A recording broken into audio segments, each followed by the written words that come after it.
This is the story of a little Ohio company that began its life in a field completely unrelated to vacuums and ended up one of the biggest names in the floor care business. And no, I'm not talking about this Ohio company. Today I'm talking about HP Vacuflo, Central Vac Systems. HP has always been and continues to be one of the big players in the home built-in vacuums market, but they didn't get their start doing anything like that. They kind of fell into this business accidentally, and I think the story is pretty interesting. HP Products was started just after World War II when two brothers-in-law, Harold Bishop and Paul Schumacher, formed a business in their garage and began manufacturing sheet metal goods. At first, they made conversion burners for coal fired furnaces. Back when you heated your house with something that looked like this, well, if you got sick of shoveling coal into the thing and you wanted a much cleaner, easier solution, without having to rip out your whole heating system, you could buy a conversion burner, which is that box there, run a gas line to it, and now you had a gas fired, coal burning octopus furnace.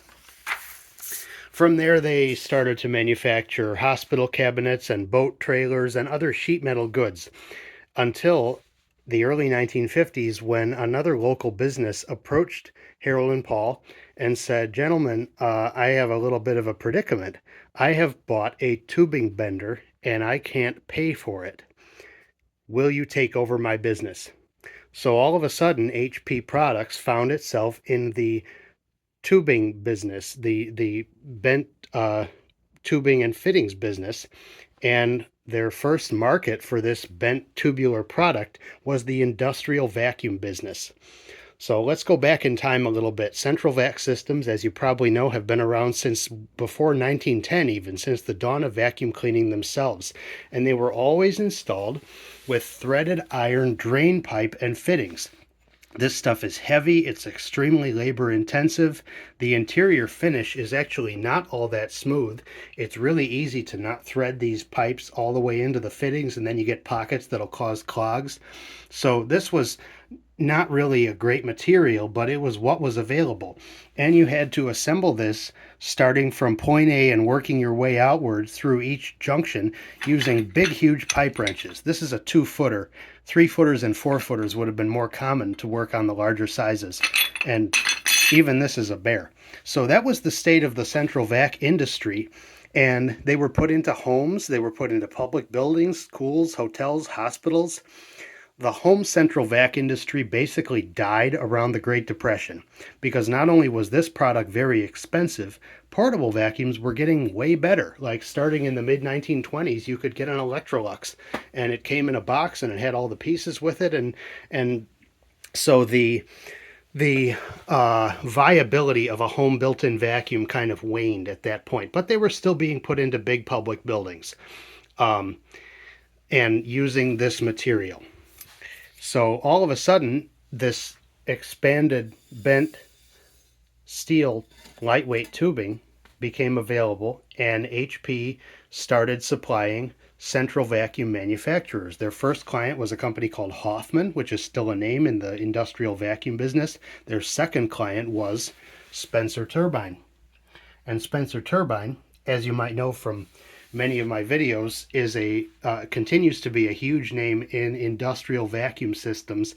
And in fact, Spencer Turbine still buys its fittings from HP Products. So this early material, this product that they came up with, per this 1952 bulletin in the Heating and Ventilating magazine, was called Vacuflo. These were called Vacuflo fittings. And the advantages, these could be installed and brazed or welded or glued together, and the advantages included ease of handling, storing, lower shipping charges, greater volume of carrying capacity, elimination of deadhead pockets in T's and TYs that allow dirt and foreign matter to collect in such manner that systems could become clogged.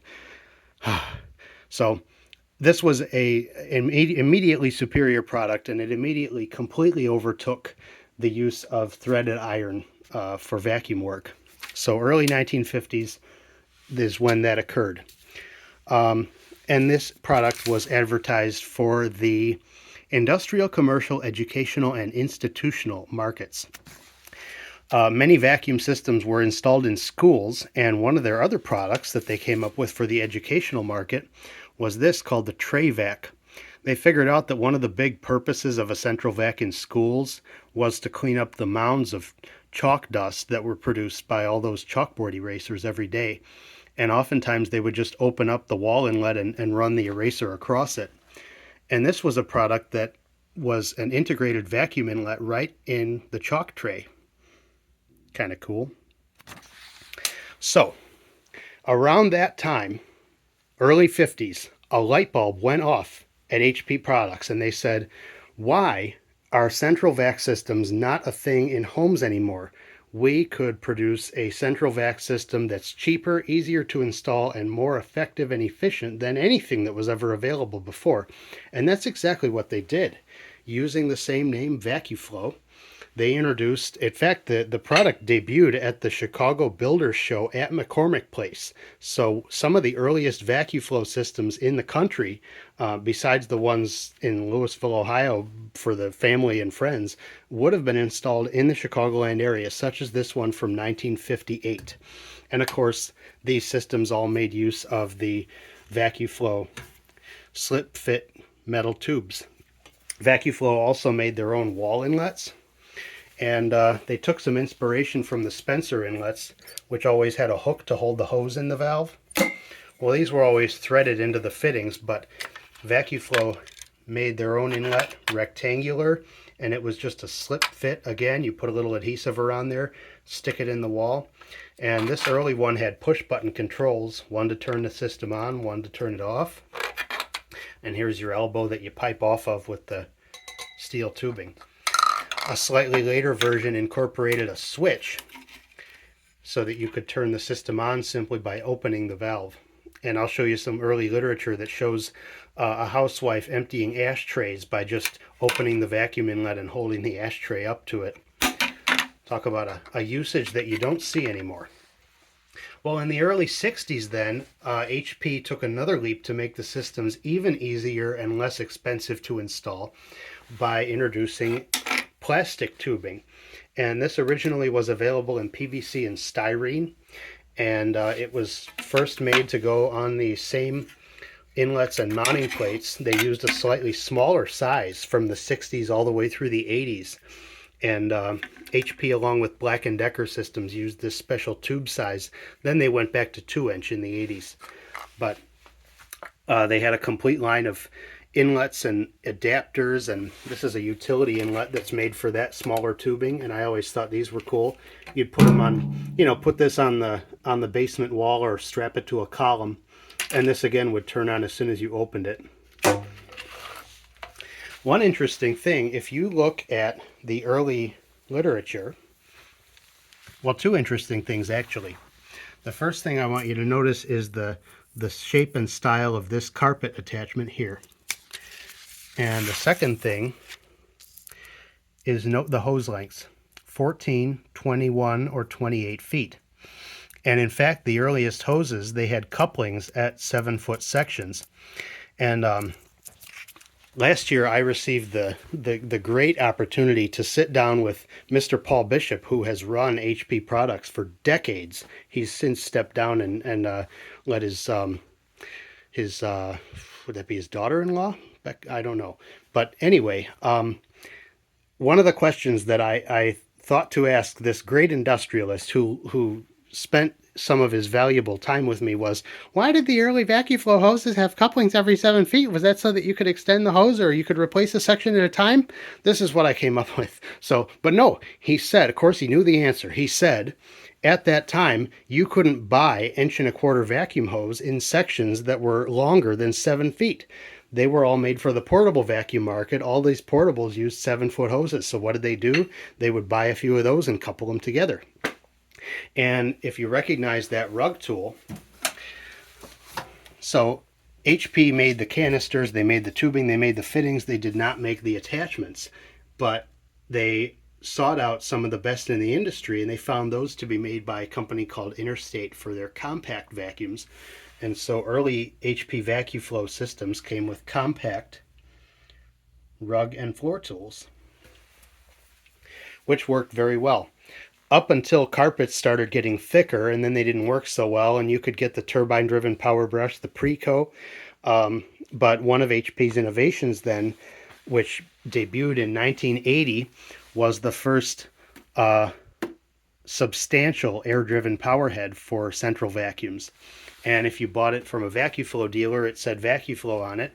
If you bought it from a different central vac dealer, since they made these available to other OEMs, it was called the T21. And the later revision of this, internally the same, but they kind of spruced up the exterior. That was called the Carpet Cat. And in the late 80s, you could get a Carpet Cat. You could also get a mini Carpet Cat, which was aptly named the Rug Rat. And this is an early one that has a suction control on it. This even was available, so that, you know, the Kirby Zip Brush. The Kirby Zip Brush, before that, debuted with the Heritage 2. The Heritage 1 had one of these on it that said Kirby. So one of the other cool things that one of the themes here, after HP basically brought back the residential central vac industry from dead, was that they continued to innovate. They continued to look forward and see, how can we make this better? And one of those innovations was replacing the metal inlet that turned on when you opened it with a Lexan inlet. This was the early 70s. They came up with this, and not only did this have all the same durability and functionality as the metal one, despite being less expensive and a little easier to install, it also gave you provision for a hose that had an on-off switch in the hose. So they were looking ahead. This is an early on-off hose. It's got the button there. In the early 90s, they came up with a way to make the Carpet Cat much lower profile by taking that big 4-inch turbine, turning it horizontally, and it became the Turbo Cat. And I have here a nice new old stock translucent version of the Turbo Cat where you can see the revolving turbine. So from their Model H20, which used motors from another local Ohio company, Amatec Lamb, they brought out the Model 26 in the early 1960s. This is a late 70s version. And the 26 used a motor that HP worked directly with Amatec Lamb to develop, that had a fan design that wouldn't load up with debris, and you could vent the exhaust directly off of here. It didn't have to come off the housing. So the 26 was their workhorse machine. They sold it for, 30 years. From the early 60s all the way through the early 90s, you could get a 26. And in the early 90s, they brought out the 360, and this had a improved motor. They changed the color from beige and brown to a lovely shade of blue in the mid 90s. Brought out a small dual motor unit for those installations that are kind of between the single motor and the big dual motor behemoths, which they always had available, like the 99, the 860, the 960. The 760 was an in-between unit. And also began to offer different filtration options. So their cyclonic filtration was always like their standard design. The original patent, a standard Vacuflo system, was always just a cyclonic unit. But eventually, just to suit the market, they brought out units with inverted cloth filters, units with cartridge filters, units with disposable bag, top emptying units. Like they'll always try to give the market what the market's asking for, which is really cool.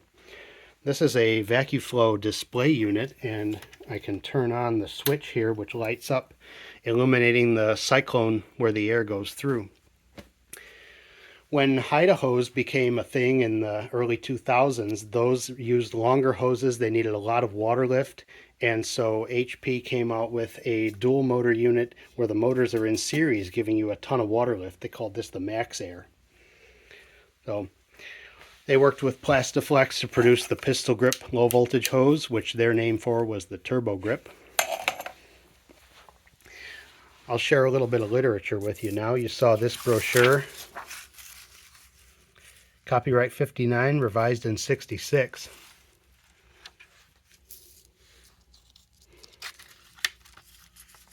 So there you had your choice of fitting and tubing materials, your choice of units, that H20 or the new 26.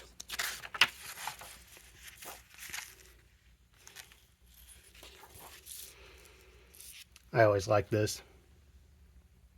Why be old-fashioned? Be modern. And this was cool. This is from a Popular Mechanics magazine from 1967. It showed you how to install your own system, which was very obviously a Vacuflo.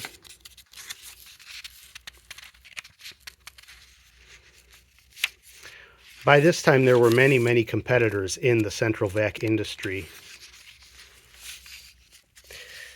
This is kind of cool too. So all Vacuflo systems, at least all of the cyclonic ones, need to be vented to the outside.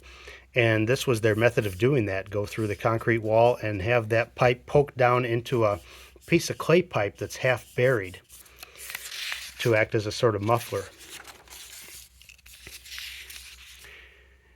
And then in a subsequent Popular Mechanics magazine, they showed the muffler which they had developed to address minor complaints from neighbors about the noise your built-in vacuum cleaning system makes. In fact, I once did 3 service calls in a row for 3 new homes that the builder had put systems into. They were not Vacuflos, incidentally, where I installed a muffler for one neighbor, and then 2 more neighbors called in and said, my system's loud like theirs was, and can you do the same thing? So one of the things I've run into with do-it-yourself installers, so you would have to call your Vacuflo dealer to purchase the materials to do this install.